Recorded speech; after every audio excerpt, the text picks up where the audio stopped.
I was one of the last ones to see him in the hospital when he had dementia and all of that.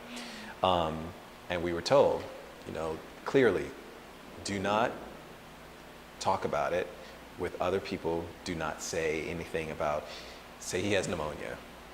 But that was back in the day, 1989. I mean, it was just 4 years after the real epidemic had just really ravished, the community.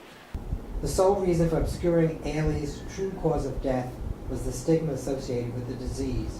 But Ailey's death represented not just the stigma of HIV, but the stigma of homosexuality, and in ways that must be theorized for dance in the AIDS era, blackness as well. David Geer. No, I was a little disappointed because I felt that by the time when Alvin died, it was out there, and I didn't think he was. I didn't think he should have hidden it. I didn't think it was right.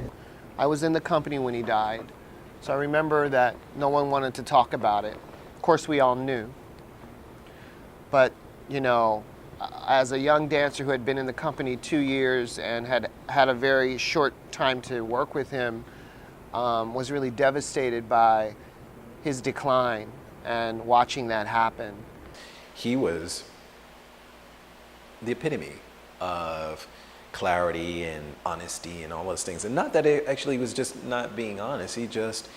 He growing up in the time and space in which he grew up, I think that had a lot to do with it as well, from the 50s through the 60s and all of that. I mean, come on, that's a whole nother weight that, yeah, okay, now he's in the 80s and things like that, where things would be becoming a little bit more open, and he couldn't get with that because that wasn't his thing. That's not where they came from. They didn't come from that. Hey, mom, so look, I'm gay, I got a lover, and I got, huh? What? Ah! So they just, it's a bit of a freak out. But they're gone.